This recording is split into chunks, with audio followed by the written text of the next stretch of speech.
افغانستان کی موجودہ طالبان حکومت کی جو ہے اقوام متحدہ میں کوئی سیٹ نہیں ہے، کوئی اس کو تسلیم نہیں کر رہا، اس لیے اقوام متحدہ میں موجودہ افغانستان کی جو حکومت ہے، طالبان کی جو حکومت ہے، اس کی کوئی سیٹ نہیں ہے۔ اب حالات اس طرح ہو چکے ہیں کہ افغانستان کی اقوام متحدہ میں اس کو سیٹ مل سکتا ہے، اس کو کرسی مل سکتا ہے۔ اب حالات اس طرح ہے، لیکن افغانستان کو چاہیے کہ اب اس حالات سے فائدہ اٹھائے اور کچھ اسٹریٹجیز جو ہیں وہ اپنائے، تو پھر افغانستان کی طالبان حکومت کو اقوام متحدہ میں ضرور جو ہے وہ سیٹ مل سکتا ہے، کرسی مل سکتا ہے۔ کیسے؟ تو میں آپ لوگوں کو بتاتا ہوں۔ افغانستان طالبان کو اس لیے اقوام متحدہ میں جو ہے سیٹ نہیں ملا ہے اس کو، کیونکہ افغانستان کو جو ہے بے شمار ممالک ہے جو افغانستان کو تسلیم نہیں کر رہے ہیں، افغانستان کو ایکسیپٹ نہیں کر رہے ہیں، لیکن ان آفیشلی کچھ اس طرح بھی ممالک ہے جو افغانستان کو ان آفیشلی افغانستان کو اس نے تسلیم کیا ہے، جس میں ہے سعودی عرب، دبئی اور پاکستان اور چائنا۔ یہ چند ممالک ہیں جو افغانستان کی موجودہ حکومت طالبان کو اب ریسنٹلی چائنا نے ایک ایسا حرکت کیا ہے جس سے لگتا ہے کہ چائنا جو ہے وہ افغانستان کو آفیشلی تسلیم کر رہا ہے، ان آفیشلی نہیں، آفیشلی تسلیم کر رہا ہے اقوام متحدہ میں۔ اگر چائنا نے افغانستان طالبان حکومت کو جو ہے ایکسیپٹ کیا، تسلیم کیا، تو چائنا ایک سیکیورٹی کونسل ممبر بھی ہے اقوام متحدہ میں، اکنامک ہب بھی ہے اور ایک بہت بڑا نیشن بھی ہے۔ تو اگر چائنا نے افغانستان طالبان حکومت کو ایکسیپٹ کیا تو افغانستان کے لیے بہت زیادہ راہیں جو ہے اموار ہو سکتے ہیں فیوچر میں۔ اب آپ لوگوں نے ان دو باتوں پر غور کرنا ہے۔ پہلا یہ کہ چائنا کو کیا بینیفٹس ہیں اس سے کہ وہ افغانستان طالبان کو ایکسیپٹ کر رہے ہیں، کیا بینیفٹس ہیں اس کو۔ دوسرا یہ کہ یہ میں بات کہاں سے کر رہا ہوں، اس کی پیچھے کیا پروف ہے، میں کہاں سے جھوٹ تو نہیں بول رہا، کہاں سے میں بات کر رہا ہوں، تو میں سب کچھ آپ لوگوں کو ایکسپلین کر رہا ہوں۔ تو چائنا تقریباً افغانستان طالبان حکومت کو جو ہے وہ تسلیم کر رہے ہیں آفیشیلی۔ تو ریسنٹلی چائنا میں ایک پروگرام ہوا جس میں 38 ممالک کے سفیروں نے جو ہے حصہ لیا، جس میں ان سفیروں نے اپنے کریڈینشل جو ہے وہ چائنیز صدر کو شی جے فنگ کو پیش کیے۔ اب میں آپ لوگوں کو بتاتا ہوں کہ کریڈینشل کیا چیز ہے۔ تو کریڈینشل کسی بھی چیز کی جو ہے وہ اتھینٹک پروف کو، دستاویزات ہوتے ہیں کریڈینشل جو کسی بھی چیز کی اتھینٹک پروف دیتے ہیں۔ جس طرح میں فرض کر کہوں گا کہ ایک ڈرائیور ہے، وہ گاڑی چلا رہا ہے، تو ٹریفک پولیس سے پوچھے کہ آپ گاڑی چلا رہے ہیں، آپ کے پاس لائسنس ہے یا نہیں، تو اس لائسنس کو جو ہے وہ کریڈینشل کہتے ہیں۔ یا کوئی ڈاکٹر ہے، اس ڈاکٹر سے کوئی آئے اور پوچھے کہ آپ کے پاس کریڈینشل ہے، یعنی کہ کہ آپ کے پاس MBBS کی ڈگری ہے یا نہیں، تو اس کو کریڈینشل کہتے ہیں، ٹھیک ہے۔ تو چائنیز صدر کو جو ہے ان 38 سفیروں نے اپنے کریڈینشل پیش کیے۔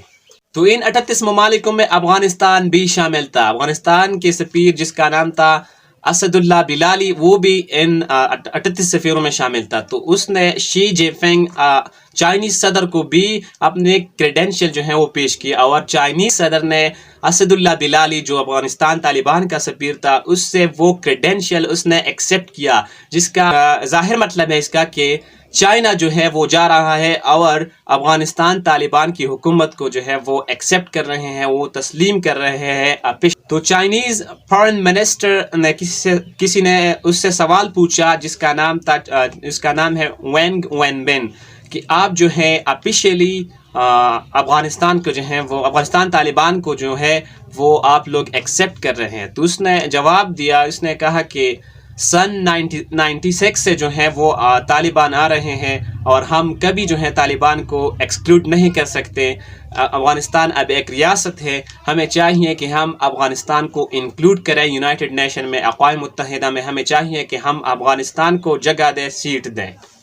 تو پھر وینگ بین کی اس باتوں پر، اس جواب پر افغانستان کا ذبیح اللہ مجاہد کا بیان آیا، اور اس نے کہا کہ ہماری باتوں پر ابھی تک کوئی نہیں سمجھا، لیکن چائنا سمجھا جو ہم سمجھانا چاہتے ہیں، کہ دنیا کوئی یونیپولر نہیں ہے کہ وہ صرف اور صرف امریکہ کے نیچے زندگی گزارے۔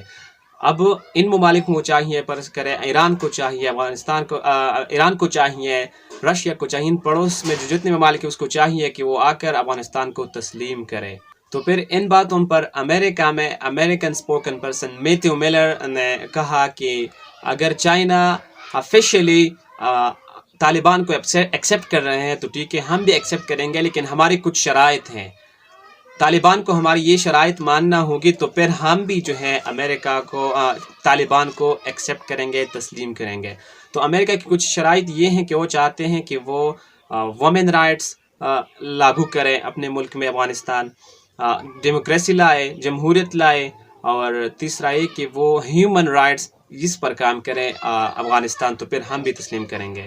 یہ امریکہ کا یہ جو ہے وہ شرائط ہیں کہ افغانستان ان 3 شرائطوں کو مانے تو پھر ہم بھی ایکسیپٹ کریں گے۔ یہ میتھیو میلر کا جواب ہے انڈائریکٹلی امریکہ سے۔ پھر یہاں پر دوسرا بات یہ ہے کہ چائنا کا کب سے اتنی زیادہ ہمدردی طالبان کے ساتھ، کہ وہ اتنا غمخوار ہے افغانستان کے پیچھے۔ تو یہاں پر بات یہ ہے کہ وہ جو ہے افغانستان میں جو ہے، تو یہاں پر ایک اصول ہے انٹرنیشنل انٹرسٹ، تو چائنا اس پر کام کر رہا ہے، چائنا کا اپنا انٹرسٹ ہے، اسی وجہ سے افغانستان کے ساتھ کڑا ہے اور افغانستان کو ایکسیپٹ کرے۔ تو چائنا سب سے پہلے افغانستان میں امریکہ تھا جو چائنا کا ایک کمپیٹیٹر ہے، ایک رائیول ہے۔ تو طالبان نے امریکہ کو نکال دیا، تو پھر چائنا اس سے بھی خوش ہوا کہ جو ہم چاہتے تھے کہ امریکہ افغانستان سے نکلے، تو وہ کام جو ہے طالبان نے کر دیا، تو اس سے بھی جو ہے چائنا خوش ہوں گے۔ ایک بات تو یہ ہے، یہ الگ بات ہے۔ دوسرا بات یہ کہ چائنا میں جو ہے وہ لیتھیم ہے، اور لیتھیم گیم چینجر ہے فیوچر میں، ٹھیک ہے۔ اور تیسرا بات یہ کہ چائنا جو ہے وہ افغانستان میں وہ کوئی پروجیکٹ ہے، منی پروجیکٹس ہیں جس پر چائنا کام کر رہے ہیں افغانستان میں۔ اس میں ہے آئلز، تیل نکال رہے ہیں چائنا، جس میں 25% جو ہے وہ افغانستان کو دے رہے ہیں کیونکہ اس کا زمین ہے، اور نکال رہا ہے چائنا، تو 75% تیل جو ہے وہ چائنا لے رہا ہے۔ اور یہاں پر بے شمار لیتھیم بھی ہے، اور یہ فیوچر میں گیم چینجر ہے۔ پہلے یہ اگر امریکہ افغانستان سے نہیں نکلا ہوتا تو پھر یہ سب کچھ جیسے جو تھے وہ امریکہ کی تھی، لیکن اب امریکہ نکل چکا ہے، تو یہ سب چیزیں جو ہیں وہ افغانستان کی ہیں، اور افغانستان کے ساتھ ساتھ چائنا کے ہیں، کیونکہ چائنا سب چیزوں کو نکال رہا ہے۔ پہلے چائنا جو ہے لیتھیم نارتھ امریکہ سے، چلی سے لاتا تھا، وہاں پر نکالتا تھا، وہ اتنی دور سے لاتا تھا، لیکن اب لیتھیم اس کو پڑوس میں مل رہا ہے، اور آسانی کے ساتھ وہ نکال سکتے ہیں، اور آسانی کے ساتھ چائنا لے جا سکتے ہیں۔ تو چائنا کو یہ بینیفٹس مل رہا ہے، تو اس لیے چائنا جو ہے افغانستان کو آفیشلی ایکسیپٹ کرنے والا ہے، تو یہ بینیفٹس اس کو مل رہا ہے، نہ کہ وہ مسلمانوں کے لیے جو ہے وہ غمخوار ہے۔ مسلمانوں کے لیے چائنا کوئی غمخوار نہیں ہے، وہ اپنے انٹرسٹ کے لیے کام کر رہا ہے، اور نہ ہی افغانستان مسلمانوں کے لیے غمخوار۔ چائنا میں بھی جو ہے مسلمانوں پر بہت ظلم ہو رہا ہے، اور نہ ہی طالبان نے کوئی آواز ان مسلمانوں کے لیے نہیں اٹھایا، اور نہ ہی چائنا جو ہے وہ مسلمانوں کے لیے آواز اٹھا رہا ہے۔ تو سب کچھ جو ہو رہا ہے وہ اپنے انٹرسٹ کے لیے ہو رہا ہے، اپنے مفاد